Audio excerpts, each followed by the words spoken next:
Hello friends, இன்றைக்கி நம்ம சேனலில் ஒரு சூப்பரான டாபிக் ஒன்று பார்க்க போகிறோம்.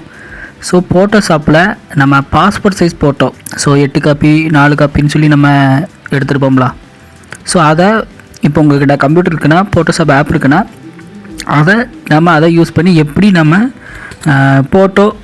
பாஸ்போர்ட் சைஸ் ஃபோட்டோ எப்படி எடுக்கலாம் அப்படிங்கிறத நான் இந்த வீடியோவில் தெளிவாக சொல்லிக் கொடுப்பேன், ஸ்டெப் பை ஸ்டெப்பாக.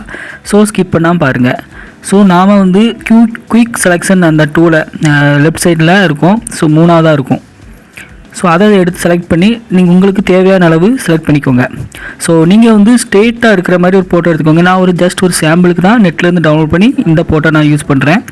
பட் நீங்கள் ஒரு ஃபோட்டோவிலையோ ஒரு கேமராவிலையோ நீங்கள் எடுத்துருப்பீங்கன்னா, ஒரு செல்லுலையோ கேமராவில் யூஸ் பண்ணி நீங்கள் எடுத்துருந்தீங்கன்னா, ஸோ இந்த குயிக் செலெக்ஷனை யூஸ் பண்ணி நீங்கள் ஃபோட்டோவில் தேவையானதை மட்டும், நம்ம பாஸ்போர்ட்டுக்கு தேவையானதை மட்டும் செலக்ட் பண்ணிவிட்டு, ஸோ மற்றதை நம்ம ரிமூவ் பண்ணிக்கலாம்.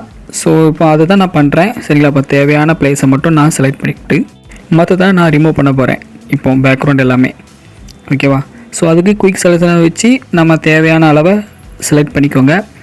அடுத்து Shift + F6 கொடுத்தீங்கன்னா ஃபிதர் மோட் ஆன் ஆகும்.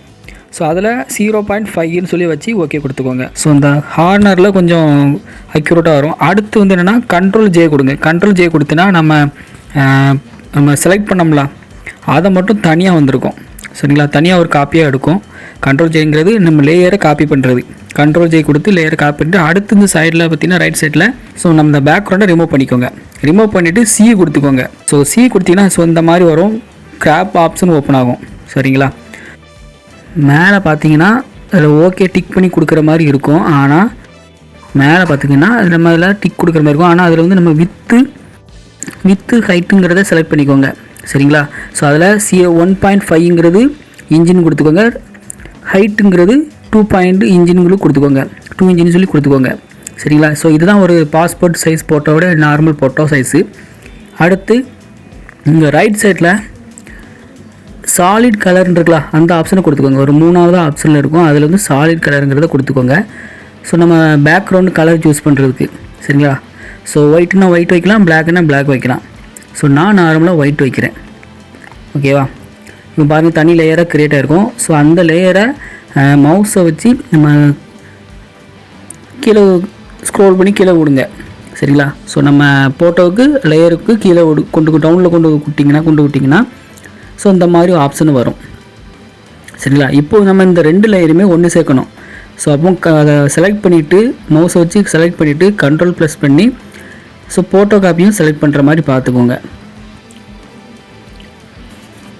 ஸோ மறுபடியும் காட்டுறேன். ஸோ நான் மேலே இருக்க அந்த ஒயிட் லேயரை கீழே எடுத்து விட்டுட்டு அந்த 2மே செலக்ட் பண்ணிக்கோங்க. கண்ட்ரோல் கொடுத்து Ctrl+Eன்னு கொடுத்தீங்கன்னா 2மே மெர்ஜ் ஆயிரும். சரிங்களா? 2 லேயரும் மெர்ஜ் ஆகி ஸோ இந்த மாதிரி வரும். இப்போ Ctrl+T கொடுத்தீங்கன்னா டிரான்ஸ்பரண்ட், அதாவது இந்த சைஸ் உங்களுக்கு டிரான்ஸ்பரண்ட்டாக ஸோ இன்க்ரீஸ் பண்ணுறதோ குறைக்கிறதோ கூட்டுறதோங்கிற மாதிரி பண்ணிக்கலாம். ஸோ அதில் மேலே பார்த்தீங்கன்னா 100% இருக்கும். ஸோ அதை நீங்கள் 90 சொல்லி வித்தில் மட்டும் கொடுத்தாலே போதும், ஹைட்டும் ஆட்டோமேட்டிக்காகவே மாறிடும். சரிங்களா? அதுக்கேற்ற மாதிரி கொடுத்துக்கோங்க. அடுத்து நம்ம இந்த 2ஆவது இருக்க ஆப்ஷனை செலக்ட் இந்த F சைஸை மாற்றி கொடுத்தீங்கன்னா அதில் ஸ்ட்ரோக்குங்கிற ஆப்ஷன் இருக்கும். அதை கொடுத்தீங்கன்னா நீங்கள் அவுட் சைடு வச்சுக்கணும். எப்போவுமே இந்த ஸ்ட்ரோக்கு மோடுங்கிறது அவுட் சைடில் வச்சுக்கணும். அதில் ஒரு 2 பாயிண்ட்னு கொடுத்து ஓகே கொடுங்க. ஸோ நீங்கள் ஸ்ட்ரோக்குங்கிறது என்ன கலர்னாலும் கொடுக்கலாம். ஸோ நான் பிளாக் கொடுத்துருக்கேன். அடுத்து சைடில் எடிட் மோட் ஆப்ஷனை கொடுத்து டிஃபைன் பேட்டர்ன் இருக்கா, அந்த ஆப்ஷனை கொடுத்துக்கோங்க. ஸோ இப்போ நம்ம சேவ் பண்ண போகிறோம். சரிங்களா? ஸோ நான் ஒரு நார்மலாக VI அப்படின்னு சொல்லி கொடுத்துருக்கேன். ஸோ சேவ் பண்ணிவிட்டேன். இப்போ மறுபடியும் நியூ நம்ம லேயர் ஓப்பன் பண்ணோம். ஸோ நம்ம ஃபோட்டோவுக்கு ஒரு 8 காப்பிக்கு நம்ம எடுக்கிறோம் அப்படின்னா ஸோ அதோடைய சைஸ் என்னென்னா 4:7ன்னு சொல்லுவாங்க. ஸோ அதில் நம்ம பிக்சலில் சொல்லணும்னா 1800 1200 சரிங்களா? 1200 800 வித்து 1200 ஹைட்டு 800. ஸோ அந்த மாதிரி இருக்கிற பார்த்துக்க கலர் பிக்சல் எல்லாமே 200க்கு மேலே இருக்கிற பார்த்துக்கோங்க. பிக்சல் அதெல்லாம் கரெக்டாக பார்த்துட்டு கொடுங்க. மறுபடியும் இப்போ என்ன பண்ணுன்னா ஃபில்லுங்கிற ஆப்ஷனை கொடுத்துக்கோங்க. கொடுத்தீங்கன்னா இதில் கஸ்டம் பேட்டர்ன் இருக்கா, அதில் நம்ம சேவ் பண்ண ஒரு ஃபோட்டோ இருக்கும் பாருங்க, அதை கொடுத்து ஓகே கொடுத்தீங்கன்னா ஸோ நமக்கு தேவையான 8 காப்பி டைரெக்டாக வந்துடும். ஸோ உங்களுக்கு புரிஞ்சுக்கணும்னு நினைக்கிறேன். சிம்பிளான மெத்தட் இவ்வளோ தான். ஸோ இதில் கலர் கரெக்ஷன் அப்புறம் இன்னும் நிறைய ஆக்ஷன் மோடு நிறைய இருக்குது. ஸோ அதெல்லாம் அடுத்த வீடியோவில் பார்க்கலாம் சரிங்களா. பார்ட் 2 வீடியோவில் நான் சொல்லித்தரேன். இப்போ உங்களுக்கு இதை புரிஞ்சுக்கணும்னு நினைக்கிறேன். ஸோ இதுக்கப்புறம் என்ன பண்ணலாம், பிரிண்ட்டுங்கிற ஆப்ஷனை கொடுக்கணும். ஸோ ஃபைலில் போய் பிரிண்ட்டுங்கிற ஆப்ஷன் கொடுத்தீங்கன்னா நமக்கு தேவையான பிரிண்டரை செலக்ட் பண்ணி ஸோ ஓகே கொடுத்தா போதும், ஆட்டோமேட்டிக்காக பிரிண்டிங் வந்துடும்.